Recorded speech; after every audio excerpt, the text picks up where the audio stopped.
नाथूराम गोडसे ने गांधी जी को क्यों मारा, इस विषय में आपको कई सारी वीडियोस मिल जाएगी यूट्यूब पर, लेकिन ये सारी वीडियो मंकी बैलेंस है।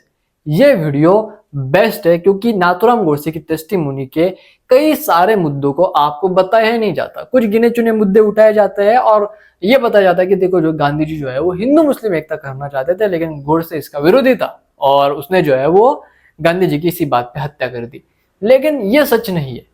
गांधी जी हिंदू मुस्लिम एकता तो करना चाहते थे, लेकिन उन सारी एकता के पीछे जो हिंदू हितों का एक तरीके से हनन हो रहा था, पतन हो रहा था, वो गोडसे को दिखाई दे रहा था। जो लोगों को दिखाई नहीं दे रहा था, उन लोगों को जो आपको दिखाना नहीं चाहते। So this is the best video on this topic. My name is Rishikesh and you are watching the untold story. शुरुआत करते हैं गांधी जी से। जब गांधी जी साउथ अफ्रीका से जो है वो भारत में आ जाते हैं। देखो साउथ अफ्रीका में गांधी जी जो है वो बड़े फेमस हो गए थे क्योंकि उन्होंने भारतवासियों को नागरिकता दिलाने में बड़ी एक कामयाबी हासिल की थी अंग्रेज सरकार के खिलाफ में।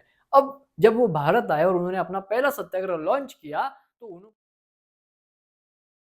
क्यों? क्योंकि जो उस सत्याग्रह में सारी कम्युनिटीज थी, हिंदू थे, पारसी थे, सिख थे, ईसाई थे। गांधी जी को लगा कि भाई मुसलमान मेरे नेतृत्व को स्वीकार क्यों नहीं कर रहे। साउथ अफ्रीका में तो सब मेरे पीछे थे, जो मैं बोल रहा हूं वो कर रहे थे, भारत में क्यों नहीं कर रहे। भारत की जो प्रॉब्लम है वो स्वतंत्रता की है और अफ्रीका की जो प्रॉब्लम थी वो नागरिकता की थी। ब्रिटिश सरकार भारत से जाना नहीं चाहती थी, वहां पे वो अपने पैरों को मजबूती से दम थम के रखना चाहती थी। अपने आप इस देश के अंदर एक पूर्ण रूप से वो घुल मिल होना चाहती थी। इसके लिए वो हिंदू मुस्लिम कभी भी एक नहीं होने देते थे। अगर हो भी जाते तो उसके अलग बाद में जो है कोइंसिडेंस जो है वो आपको देखने को मिलते हैं। अलग वो जो है वो थोड़े दिन के लिए वो पॉसिबल था, बाद में वो आइडियोलॉजिकल डिफरेंस और वॉर्स वगैरह जो है फिर से शुरू हो जाती। ठीक है, वो बात की बात है, लेकिन उस समय में आते हैं वापस। अब हुआ क्या, गांधी जी को जो है वो चिढ़ चढ़ गई कि भाई मुझे जो है वो हिंदू मुस्लिम एकता करानी है ताकि जो है वो स्वराज मिले। अब दोस्तों देखो यहाँ पे स्वराज की जो भूमिका है ना, स्वराज स्वराज का मतलब स्वतंत्रता नहीं है। यहाँ पे स्वराज का मतलब है कि ब्रिटिशर जो है वो मालिक रहे, लेकिन देश को चलाएंगे हम। समझ में आ रहा है, यानी इंडियंस। बिल्कुल डोमिनियन स्टेटस की बात हो रही थी यहाँ पे। अब हो क्या रहा था, गांधी जी को लगा कि भैया अगर हिंदू मुस्लिम एक हो जाएंगे तो स्वराज जो है वो इजीली मिल जाएगा और ब्रिटिश जो है वो चले जाएंगे। हुआ उल्टा। अब बेसिकली अंग्रेजों ने तुर्की के खलीफा की सत्ता जो है वो छीन ली और वहां पे जो है उसका शासन हटा दिया।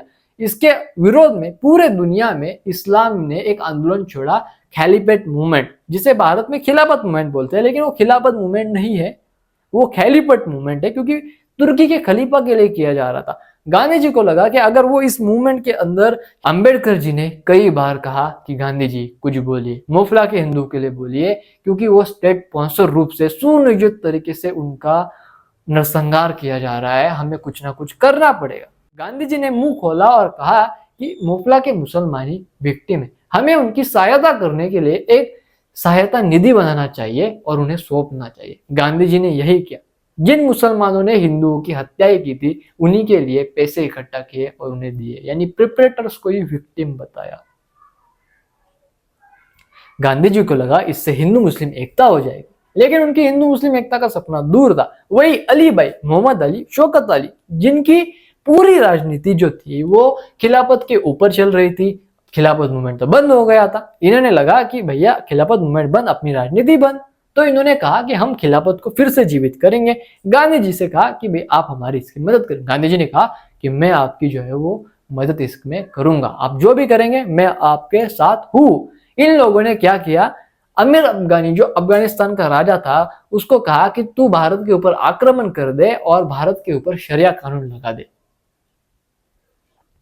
मिलिट्री इंटेलिजेंस ने इस पूरे षड्यंत्र को फोड़ डाला, अली भाइयों को दबोचा, जेल में फेंक दिया। गांधी जी बौखला गए। गांधी जी ने कहा कि अली भाइयों को आखिर क्यों जेल में डाला गया है, ऐसा उन्होंने क्या किया जो मैंने नहीं किया। अगर उन्होंने अमीर अफगानिस्तानी को पत्र लिख के कहा है कि वो भारत में आक्रमण करने आए, तो मैं भी उसे पत्र लिखता हूं, जब वो भारत आएगा तो भारतवासी, जहां तक मेरा बस चल रहा है, कोई भी भारतवासी ब्रिटिश सरकार की सहायता नहीं करेगा उसे भारत से बाहर निकालने के लिए। देखिए एक ऐसा राष्ट्रपिता है जो अपने ही देश पे आक्रमण करने वाले विदेशी राजा का समर्थन दे देता है, उसकी सहायता करने के लिए जो है वो तैयार हो जाता है। कमाल है गांधी जी। गांधी जी को लगता था कि हिंदू मुस्लिम एकता हो जाएगी और स्वराज मिल जाएगा, लेकिन उनकी हिंदू मुस्लिम एकता का सपना सपना ही रह जाता था। गांधी हारे हुए जुआरी की तरह थे। जैसे हारा हुआ जुआरी अपनी जीत की आस में हर बार एक नया दांव लगाता है कि मैं जीत जाऊंगा, उसी प्रकार गांधी जी जब वो हिंदू मुस्लिम एकता में असफल हो जाते थे तो नई उमंग, नई उत्साहता के साथ वो एक नया कांड कर देते थे हिंदू मुस्लिम एकता करने के लिए। उनको लगता था मोहम्मद अली जिन्ना को खुश कर दिया जाएगा तो मोहम्मद अली जिन्ना जो है वो खुश हो जाएगा, मुसलमान खुश हो जाएंगे, हिंदू मुस्लिम एकता हो जाएगी और मुसलमान गांधी जी के नेतृत्व को स्वीकार कर लेंगे। इसी चक्कर में उन्होंने सिंध प्रोविंस बना दिया। अब ज्यादा तो लोगों को ये बात नहीं पता थी, पहले जो सिंध था ना वो बॉम्बे स्टेट का हिस्सा था। मोहम्मद अली जिन्ना ने गांधी जी को मैनिपुलेट किया और कहा कि देखो वहां पे जो है वो मुसलमानों के हित जो है वो इसलिए नहीं पूरे हो पा रहे हैं क्योंकि जो पब्लिक बेनिफिशियरीज है ना वहां पे मिल नहीं रही है, वहां पे मुसलमानों का अधिकार जो है वो ठीक से मिल नहीं रहे। तो अगर इसे सिंध को एक अलग प्रोविंस बना देते हैं तो हम उनके अधिकार जो है वो बड़े अच्छे से उनको जो है वो सरकार का लाभ जो है वो पहुंचा जाएगा। यानी गवर्नमेंट स्कीम्स वगैरह जो होती है ना, उस समय अंग्रेज सरकार थी लेकिन वो भी स्कीम चलाती थी भाई, तो उसका लाभ जो है उन्हें भी मिलेगा। गांधी जी ने कहा आइडिया तो अच्छा है, हिंदू मुस्लिम एकता हो जाएगी। गांधी जी ने हाँ कह दिया और उसका नतीजा जानते हैं क्या हुआ? व्यापक दंगे हुए, हिंदुओं को फिर से दंगों को झेलना पड़ा। गांधी जी क्या कर रहे थे आप?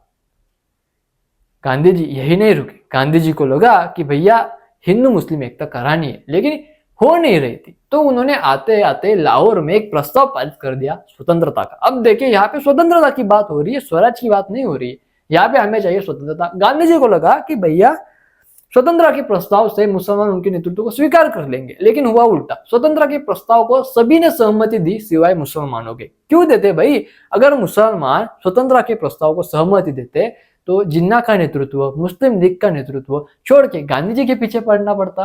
अब देखो मैं आपको बताता हूँ, आप सर्च कर लेना इस बात को, मुझे उस नेता का नाम अभी याद नहीं आ रहा है। उस नेता ने कहा था कि गांधी जी जो है वो मुस्लिम लीग का नेता था, वो उसने कहा था कि गांधी जी जो है वो भले हिंदुओं के बड़े अच्छे नेता हो, बड़े नेता हो, लेकिन मुसलमानों के लिए मुसलमानों में से सबसे गिरे हुए मुसलमान में से भी नीचे है। गांधी जी मुसलमान, हिंदू मुसलमान एकता के लिए अपनी जान न्यौछावर कर रहे थे, अलग अलग कांड करे जा रहे थे, लेकिन हो नहीं पा रही थी दोस्तों। 1939 में हुआ क्या? लेकिन 1939 में जाने से पहले हमें फिर से आना पड़ेगा 1935 में। 1939 में बेसिकली कांग्रेस की सरकार और मुस्लिम लीग की सरकार 50-50 में चल रही थी। यानी 11 प्रोविंस में से 5 प्रोविंस के अंदर मुस्लिम लीग की सरकार थी और 6 प्रोविंस में अंदर कांग्रेस की सरकार थी। लेकिन ये मुस्लिम लीग की सरकार बनी कैसे, इसे समझाना के लिए आपको 1935 में आना पड़ेगा, जब एक तरीके से क्या नाम था उसका, राउंड टेबल कॉन्फ्रेंस जो थी वो, उसके अंदर कई सारे एक्ट्स लाए गए थे धीरे धीरे करके। अब पहले गांधी जी ने कहा कि भैया वो इस कॉन्फ्रेंस में नहीं जाएंगे, अंग्रेजों का विरोध करेंगे, क्योंकि जो मैकडोनल्ड था ना वो जो है वो हिंदू मुस्लिम में भेद करना चाहता था। उस समय एक प्रधानमंत्री चुन के आया था ब्रिटेन में, मैकडोनल्ड नाम था उसका, उसने ये कॉन्फ्रेंस लाई थी। लेकिन गांधी जी क्या करते, एक नया आंदोलन छेड़ देते, नमक का आंदोलन, नमक के कानून का उल्लंघन, राइट। उस आंदोलन के अंदर 60-70 हजार लोग जेल में चले जाते हैं। जब ये लोग जेल में चले जाते हैं तब गांधी जी और कांग्रेस को लगता है कि भैया ये तो गलत हो गया, अब इतने लोग जेल में चले गए तो भाई अब छुड़ाना भी तो पड़ेगा ना। अब बहुत सारी चीजें आती है। फिर गांधी जी को कहा कि भैया हम जो है इस कॉन्फ्रेंस में जाएंगे। कांग्रेस ने निश्चित किया गांधी जी के अलावा कोई और नेता इस कॉन्फ्रेंस में नहीं जाएगा। गांधी जी सिर्फ गांधी जी कॉन्फ्रेंस में चले गए। और क्या हुआ दोस्तों गांधी जी ने एक ऐसा कानून के लिए हाँ बोल दी जिससे हिंदू मुस्लिम का जो भेद था वो काफी ज्यादा बढ़ गया। राउंड टेबल कॉन्फ्रेंस में अंग्रेजों ने गांधी जी से कहा कि देखो हम क्या करेंगे, हम मुसलमानों को अलग वोटिंग राइट्स देंगे। अब आप सोचोगे क्या मुसलमानों को वोटिंग राइट्स नहीं थे, लेकिन अब रिजर्व राइट्स की बात हो रही थी। हम मुसलमानों को अलग वोटिंग राइट्स देंगे, हिंदुओं को अलग देंगे, जिससे हिंदू अपने नेता चुनेंगे, मुसलमान अपने नेता, हिंदू मुस्लिम एकता हो जाएगी और बहुत सारी बेनिफिशियरीज, सरकार की स्कीम वगैरह, सबका कल्याण होगा एक तरीके से। गांधी जी को लगा कि आइडिया बड़ा अच्छा है, हिंदू मुस्लिम एकता हो जाएगी, हो गया उल्टा। जी हाँ, मुसलमानों ने अच्छे नेताओं की जगह चुने रेडिकल्स नेता। ये रेडिकल नेता कहते थे कि भाई हम वंदे मातरम नहीं गाएंगे, भारत माता की जय नहीं बोलेंगे, शिव भवानी कविता से हम विरोध में है, उसका बैन करो। गांधी जी ने एक एक करके तीनों पर बैन लगा दिया था कांग्रेस अधिवेशनों में, जो कि बहुत बुरी बात थी। सुभाष चंद्र बोस भी गांधी जी से कह रहे थे कि भाई ये रेडिकल इस्लामिस्टों के नाप में मत लगो, जो नेशनलिस्ट मुस्लिम्स है ना उन्हीं के साथ चलो, बाकियों को छोड़ दो। लेकिन गांधी जी जो थे वो कट्टरपंथी मुसलमानों को भी दिल जीतने में लगे हुए थे। एक सिलसिला बताता हूं मैं आपको। 1946 का है। नोआखली में जब भीषण दंगा हुआ, एक जेनोसाइड हुआ, एक नरसंहार हुआ, तो गांधी जी जो है वो सुहरावर्दी, यानी उस समय वो एक तरीके से वो स्टेट का हेड था, बंगाल का जो है वो हेड था, और उसकी मुस्लिम लीग की सरकार थी उस समय बंगाल में, तो उसकी संरक्षण में जो है वो नोआखली के दौरे पे चला गया। हालांकि उस पूरे दंगे को स्टेट स्पॉन्सर किया था सुहरावर्दी ने ही। अब उस कुटिया में जब वो दौरे पे थे तो एक कुटिया पे तिरंगा ध्वज लहराया हुआ था, चक्र वाला तिरंगा ध्वज। उस समय ये अशोक चक्र वाला ने, गांधी जी के चक्र, चरखे वाला तिरंगा ध्वज। अब हुआ क्या, एक कुटिया पे तिरंगा ध्वज था चरखे वाला। एक कट्टरपंथी मुसलमान ने कहा कि मुझे उस ध्वज से जो है वो तकलीफ होती है। गांधी जी ने तुरंत उस कट्टरपंथी मुसलमान को खुश करने के लिए लाखों करोड़ों के हिंदुओं की आस्था वाला चरखे वाला तिरंगे ध्वज को नीचे उतरा दिया, ताकि एक कट्टरपंथी मुसलमान खुश हो और हिंदू मुस्लिम एकता हो जाए। गांधी जी इन कट्टरपंथी मुसलमानों के चक्कर में रह गए, जिसकी वजह से काफी नुकसान हो रहा था हिंदुओं का।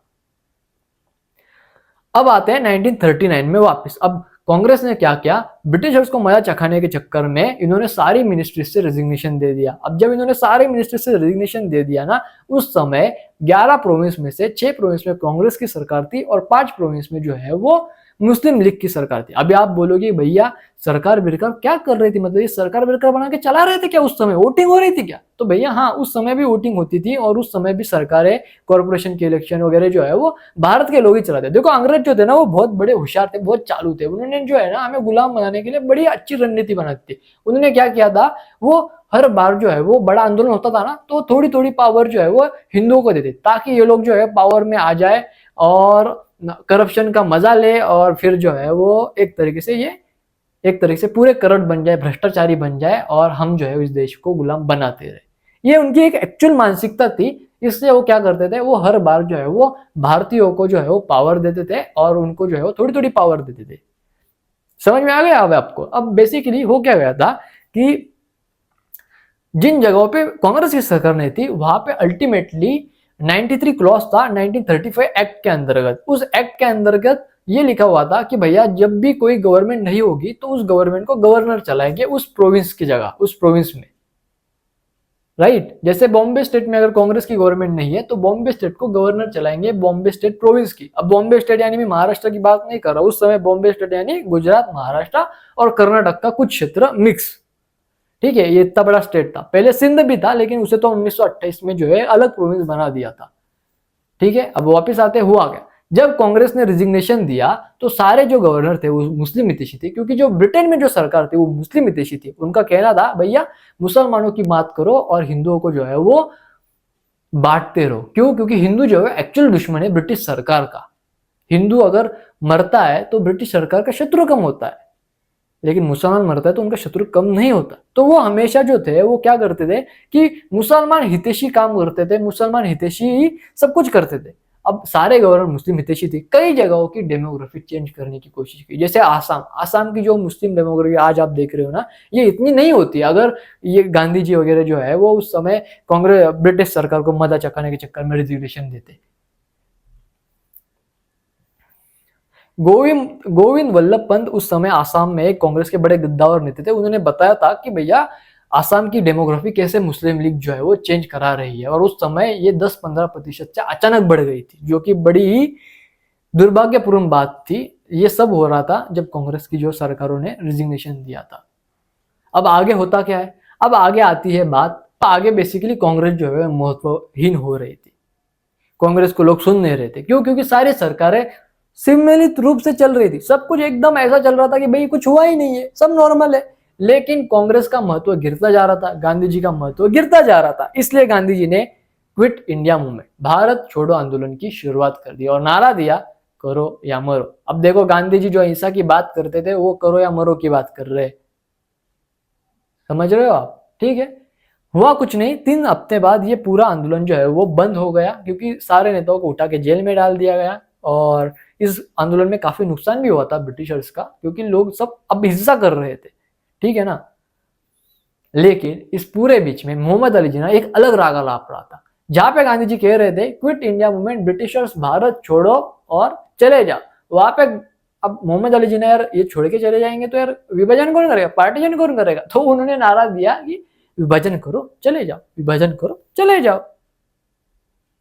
गांधी जी 3 सप्ताह तक मोहम्मद अली जिन्ना से घर जाते थे, उसे मिलते थे, उसे कायदे आजम, उसकी तारीफे के पुल बांधते थे, बड़े बड़े डोंगर बांधते थे, पर्वत बांधते थे, लेकिन मोहम्मद अली जिन्ना 1 इंच भी पाकिस्तान की मांग से पीछे नहीं हटा।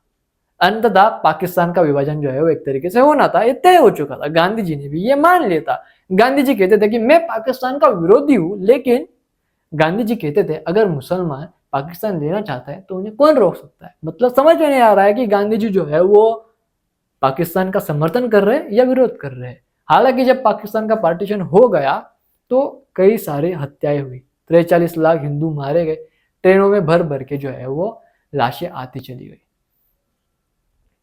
शरणार्थी आते चले गए। गांधी जी ने यह तय किया कि सारी शरणार्थियों को ये संबोधन करेंगे। गांधी जी अपनी प्रार्थना सभाओं में हर रोज एक अलग रागा लापते थे। हर रोज वो शरणार्थियों से कहते थे कि तुम यहाँ पे क्यों आए, वहीं पे मर जाते। ऐसी डेथ अगर मुसलमान चाहते हैं सारे हिंदुओं को खत्म करना, तो हमें तो एकदम स्माइल के साथ जो है वो इस डेथ को फेस करना चाहिए, ब्रेवली के साथ हमें जो है वो डेथ को फेस करना चाहिए।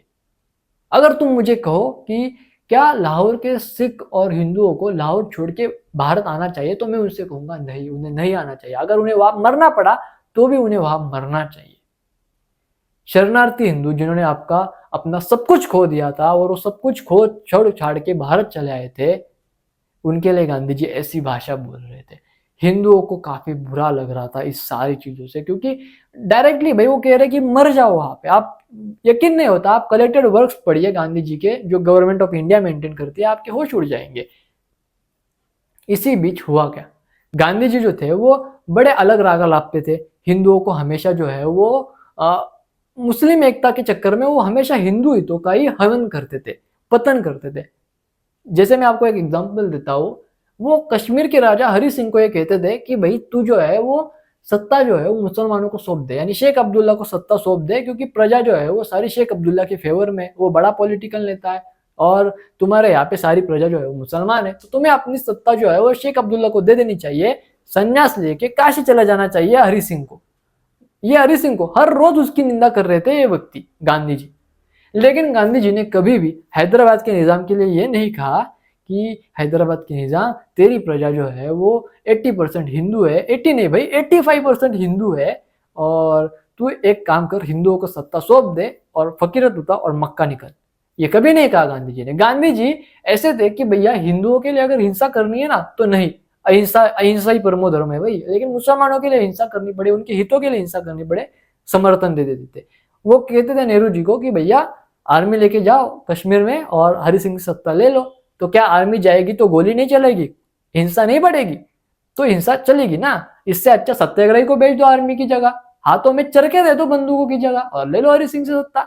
गांधी जी ऐसा कुछ नहीं करते थे। गांधी जी की हिंसा जो थी वो मुस्लिम हितों के लिए हमेशा आगे रहती थी और हिंदू हितों के लिए ये तुरंत अहिंसा बन जाती थी। फाइनली हुआ क्या, 13 जनवरी की शाम। अब 13 जनवरी की शाम को गांधी जी अनाउंस करते हैं कि वो अब अपने आखिरी अनशन पे बैठेंगे। क्यों? क्योंकि गवर्नमेंट ऑफ इंडिया ने पाकिस्तान का 55 करोड़ रुपया दबा लिया। वो बोले हम नहीं देंगे। क्यों नहीं देंगे? क्योंकि उनको ये पूरा संदेशा हो चुका था कि भैया आक्रमण होने वाला है और इस पैसे का पूरा इस्तेमाल जो है युद्ध में किया जाएगा भारत के खिलाफ।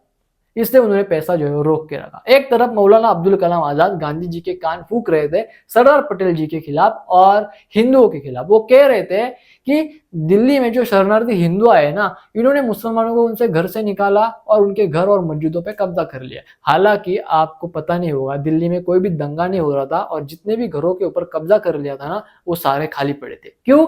बिकॉज दिल्ली के कई सारे मुस्लिम इलाकों में से जो मुसलमान थे ना, वो पाकिस्तान चले गए थे। और नियम क्या था?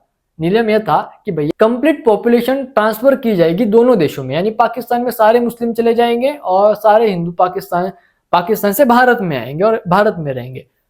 पाकिस्तान के मुसलमान जो कि उनकी जमीन, जो हिंदुओं की जमीन है, वो उन मुसलमानों को देंगे जो भारत से पाकिस्तान गए हैं, और हिंदुस्तान के हिंदू यहाँ की जमीनें, मुसलमानों की जमीनें हिंदुओं को देंगे पाकिस्तान से आए हुए, क्योंकि वो खाली पड़ी थी। नियम था, पाकिस्तान में जो मुसलमान जा रहे वहां पे जो हिंदू निकल गए उनकी जमीनें मुसलमानों को देनी है, और भारत में जो हिंदू आए वहां की मुसलमानों की जमीनें हिंदुओं को देनी है जो खाली है। ये बेसिकली एक लॉ था। लेकिन गांधी जी के कान कैसे फूके जा रहे थे?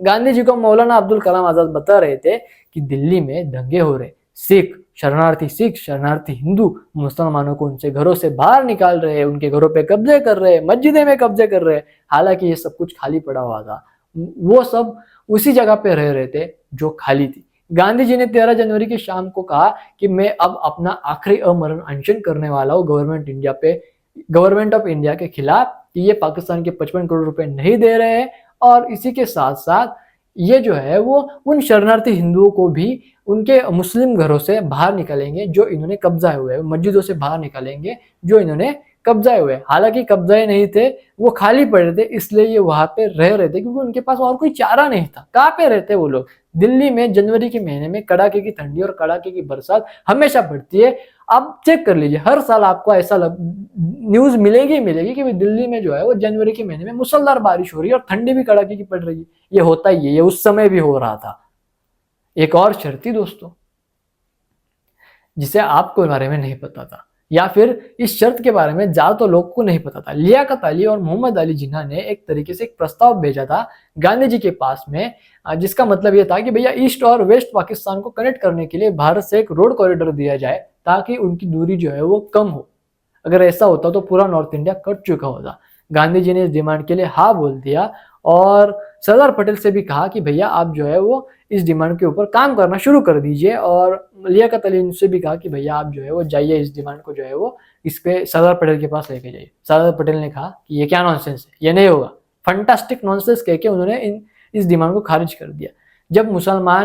जब गांधी जी अपने आखिरी अनशन पे बैठे 14 जनवरी 15-16 जनवरी के आसपास उनकी सारी डिमांड कंप्लीट कर दी गई, और नाथूराम गोडसे ने अपनी आंखों के सामने देखा कि कैसे गवर्नमेंट ऑफ इंडिया जो ये कह रही थी कि हम पाकिस्तान को 1 रुपया नहीं देंगे, उसने 55 करोड़ रुपए दे दिए सिर्फ गांधी जी के अनशन की वजह से।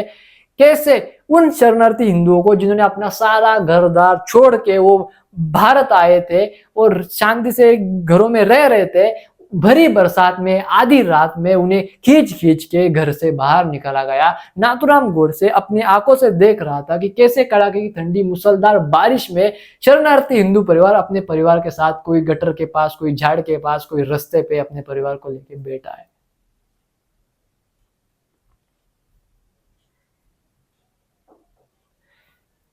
इस चीज ने नाथूराम गोडसे को इंस्टेंट मोटिवेशन दिया कि भैया अब बस बहुत हुआ, अब इससे ज्यादा आप नहीं सह सकते, and the rest of the history is that. आशा करता हूँ कि आपको ये वीडियो अच्छी लगी होगी। अगर आपने इस वीडियो को यहाँ तक देखा है तो यार थैंक यू यहाँ तक देखने के लिए। लाइक शेयर कमेंट और सब्सक्राइब जरूर कर देना।